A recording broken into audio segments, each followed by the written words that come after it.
نحمده ونصلي على رسوله الكريم اما بعد فاعوذ بالله من الشيطان الرجيم بسم الله الرحمن الرحيم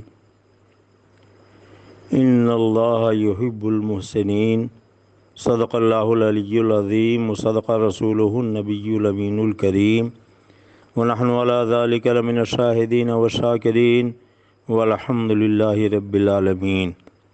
شہریار ارم، تاجدار حرم، نوبہار شفاعت، شب اسرا کے دولہا، مصطفیٰ جان رحمت جناب محمد الرسول اللہ صلی اللہ علیہ وسلم کی بارگاہ اقدس میں ہدیہ درود و سلام پیش کیجیے۔ اللہم صلی علی سیدنا و نبینا مولانا محمد ماد الجود والکرم وعلی آلہ وبارک وسلم صلاۃ و سلاما علیک یا رسول اللہ۔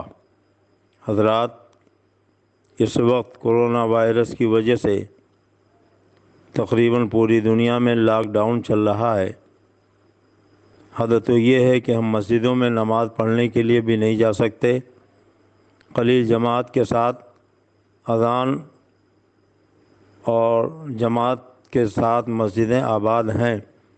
بقیہ نماز پنجگانہ، تراویح اور جمعہ کی نماز ہم اپنے گھروں میں ظہر کی صورت میں ادا کر رہے ہیں۔ دعا کیجیے اللہ تبارک تعالیٰ اس بھیانک اور خطرناک بیماری سے ہمیں محفوظ و مامون فرمائے۔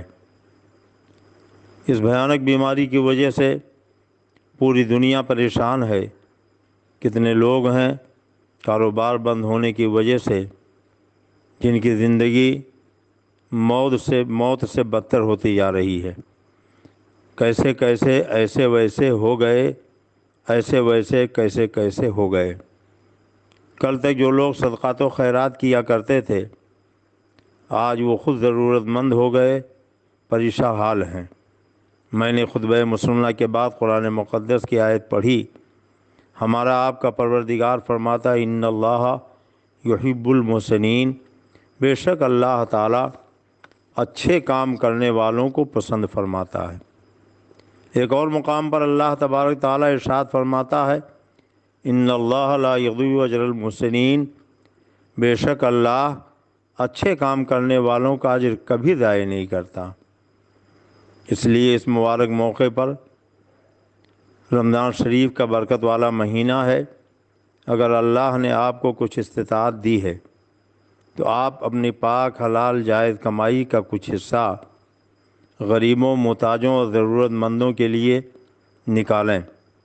یاد کیجئے قرآن مقدس کی آیت کریمہ من ذا الذی یقرض اللہ قرضا حسنا جب نازل ہوئی تو ایک صحابی رسول سید عالم نور مجسم صلی اللہ علیہ وسلم کی بارگاہ میں حاضر ہوئے اور عرض کیا یا رسول اللہ، میرا ایک باغ ہے جس میں 600 درخت کھجوروں کے ہیں، اس باغ میں میٹھے پانی کا چشمہ بھی ہے، میرے بیوی بچے بھی اسی باغ میں رہتے ہیں، میں یہ چاہتا ہوں کہ اپنا وہ باغ خدا کی بارگاہ میں پیش کر دوں۔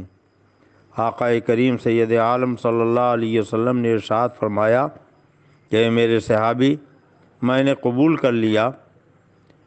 وہ سرکار کی بارگاہ سے اٹھے اور باغ میں گئے اور بیوی سے فرمایا چلو نکلو، میں نے یہ باغ خدا کی راہ میں قرض حسنہ کے طور پر دے دیا ہے۔ سبحان اللہ! آپ ذرا سوچیں اور غور کریں، یہ وہ صحابہ ہیں جن کے بارے میں اللہ رب العزت نے ارشاد فرمایا رضی اللہ عنہم ورضوا عنہ ذالک لمن خشی ربہ، اللہ ان سے راضی ہو گیا، وہ اپنے اللہ سے راضی ہو گئے۔ اللہ تبارک تعالیٰ کیوں راضی ہوا ان صحابہ سے؟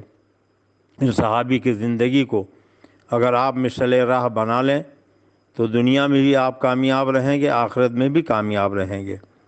حضور سید عالم صلی اللہ علیہ وسلم کے بڑے چہیتے صحابی حضرت انس رضی اللہ تعالیٰ عنہ فرماتے ہیں کہ انصار میں سب سے زیادہ کھجوروں کے درخت صحابی رسول حضرت ابو طلحہ رضی اللہ تعالیٰ عنہ کے پاس تھے۔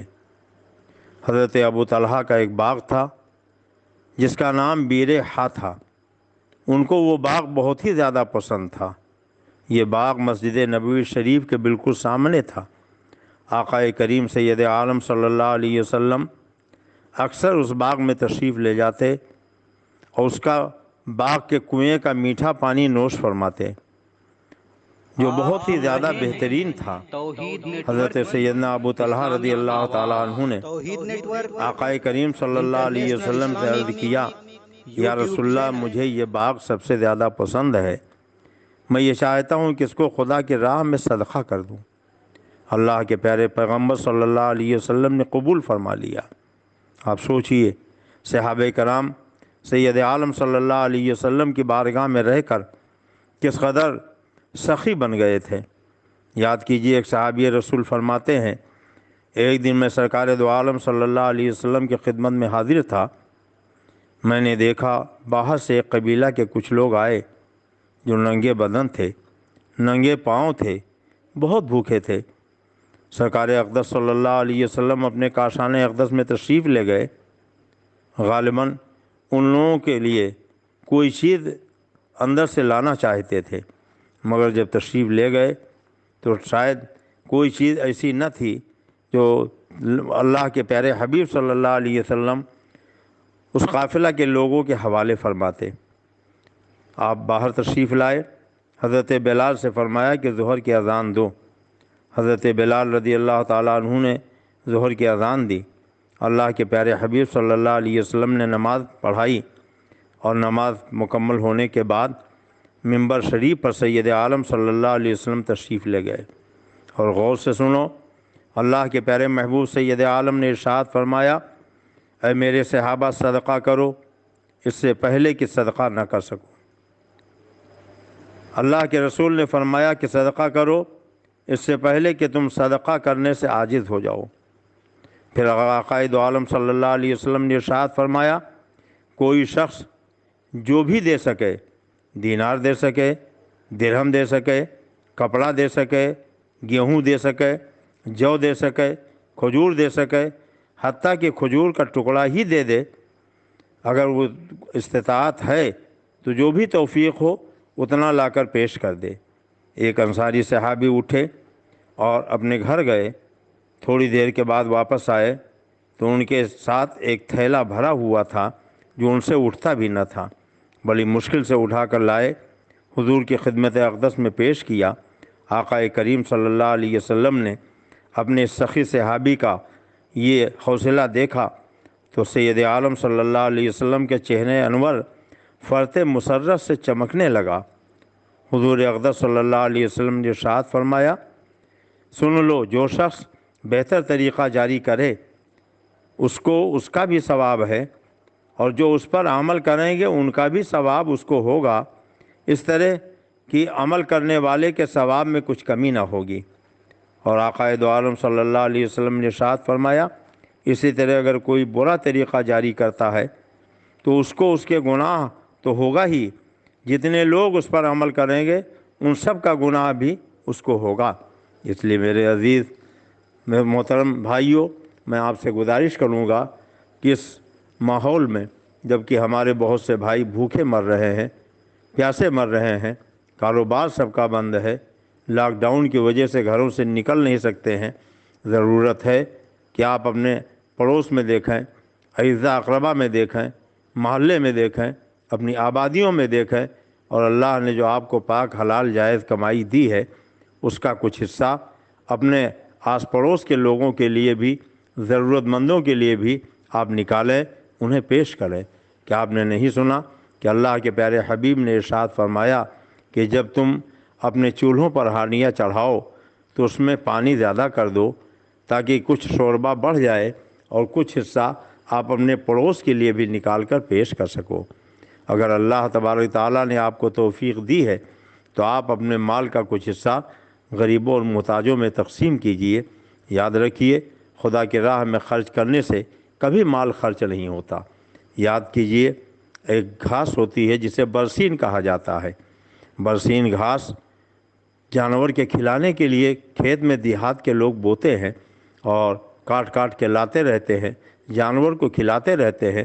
جتنا بار بار اس گھاس کو کاٹا جائے اللہ تعالیٰ اس کو اور زیادہ ترقی دیتا ہے اور وہ گھاس اور بڑھتی چلی جاتی ہے۔ آئے دن آپ اپنے گھروں میں خوشبو کے لیے گلاب کے پودے لگاتے ہیں، کہ آپ نے نہیں دیکھا کہ گلاب کی ٹہنیاں اگر تراشی نہ جائیں تو ایک وقت آتا ہے کہ گلاب کا پودا مرجھا جاتا ہے، سوکھ جاتا ہے، لیکن اگر آپ انہیں ٹہنیوں کو تراشتے تو ایک وقت آئے گا آپ دیکھیں گے کہ نئی نئی شاخیں نکلیں گی، پھر ان میں کلیاں کھلیں گی، کلیوں میں پھول ہوں گے، اور ان پھولوں سے پورا گھر آپ کے مشامِ جاں معطر ہو جائے گی۔ پتہ چلا کہ جتنا زیادہ گلاب کے پودوں کو آپ کاٹتے جائیں گے اتنا ہی زیادہ اس میں ترقی ہوتی چلی جائے گی۔ دیہات میں آپ دیکھیں مونج ایک قسم کی چیز ہوتی ہے، اس کو جتنا زیادہ آپ کاٹتے جائیے اتنا زیادہ لہلہا کر وہ بڑھتی چلی جاتی ہے۔ خدا کی راہ میں اگر آپ کچھ خرچ کرو گے تو اللہ تعالیٰ اس میں آپ کو برکت عطا فرمائے گا۔ آپ ایک دیہاتی سے عقل لو، ایک دیہات کا رہنے والا ہے، روٹی کے ایک ایک ٹکڑے کے لیے ترس رہا ہے، بمشکل تمام کسی نے 2-4 کلو گیہوں اسے دیا، مگر اس گیہوں کو بجائے پسوا کر آٹا بنا کے روٹی کھانے کے اس نے ہاتھ میں لیا، زمین کو اس نے جوتائی کی، پانی ڈالا اور اس گیہوں کو مٹی میں ملا دیا۔ اگر آپ نے اس کو یہ دیکھا تو کہنے لگے کہ بھائی تمہیں کیا ہو گیا ہے، کئی روز سے تم نے روٹی نہیں کھائی تھی، تمہارے بچے روٹی کے لیے ترس رہے تھے، یہ تھوڑا سا گیہوں تمہیں ملا تھا، اس کو تم پسوا کر آٹا بناتے اور اس سے اپنے بچوں کو 1-2 وقت کی روٹی کھلا دیتے، مگر تم نے تو مٹی میں پھینک دیا۔ تو وہ دیہاتی مسکرا کر کہے گا سنو، آج تو میں نے یہ 2-4 کلو گیہوں مٹی میں پھینکا ہے، مگر اللہ کی ذات سے مجھے یہ امید ہے کل یہی گیہوں کے دانے پودا بن کر نکلیں گے اور پھر یہ آگے بڑھے گا، اور پھر اس کے اندر میں دنیا دیکھے گی کہ بالیاں آئیں گی اور ایک ایک دانے کے ذریعے درجنوں دانے پیدا ہو جائیں گے۔ 2-4 کلو کے ذریعے اللہ تعالیٰ ہمیں کنٹل کا کنٹل گیہوں عطا فرما دے گا۔ ایک دیہاتی کو زمین پر اتنا بھروسہ ہے کہ اگر 2-4 کلو اس میں گیہوں ڈال دیا جائے تو اس زمین سے کئی کنٹل گیہوں اسے مل جائے۔ اللہ فرماتا ہے میری راہ میں خرچ کرو، تمہارا مال بڑھے گا، اس میں کمی نہیں ہوگی۔ تو کیا تمہیں خدا کی ذات پر معاذ اللہ بھروسہ نہیں ہے؟ اس لیے اگر اللہ نے آپ کو صاحب استطاعت بنایا ہے تو آپ اپنے مال کا کچھ حصہ غریبوں محتاجوں پہ خرچ کیجئے۔ اس وقت بہت سے لوگ ہیں جو پریشان حال ہیں، جن کے گھروں میں 2 روٹی بھی ڈھنگ سے میسر نہیں ہے۔ اس لیے ضرورت ہے کہ آپ اپنے بھائیوں کے درد کو محسوس کیجئے، اپنے پڑوسیوں کے درد کو محسوس کیجئے، اور اس لاک ڈاؤن کے موقع پر جب گھروں سے کوئی نکل نہیں جا سکتا ہے، آپ پتہ لگائیے کون گھر ضرورت مند ہے، کس کے ہاں افطاری کا انتظام نہیں ہے، کس کے ہاں سحری کا انتظام نہیں ہے، کون لوگ بغیر افطار اور سحری کے معقول کھانے کے بغیر وہ روزے پر روزہ رکھ رہے ہیں۔ اللہ تعالیٰ اجر عطا فرمائے گا اور آپ کے مال میں برکت ہوگی، دارین کی پریشانیوں سے انشاءاللہ آپ محفوظ رہیں گے۔ اللہ کے پیارے حبیب نے فرمایا صدقہ بلاؤں کو دور کر دیتا ہے۔ یہ موقع صدقہ و خیرات کرنے کا ہے۔ اس صدقہ و خیرات کی برکت سے اللہ تبارک و تعالیٰ کی بارگاہ میں دعا کیجئے کہ کرونا وائرس جیسے مہلک بیماری سے اللہ تعالیٰ ہمیں نجات عطا فرمائے۔ پروردگار عالم ہمیں مسلک اعلیٰ حضرت پر چلنے کی توفیق عطا فرمائے۔ السلام علیکم۔ سامعین حضرات، ابھی یہ جو نعتیہ کلام آپ سماعت کر رہے تھے یہ توحید نیٹ ورک کی جانب سے سنایا جا رہا تھا۔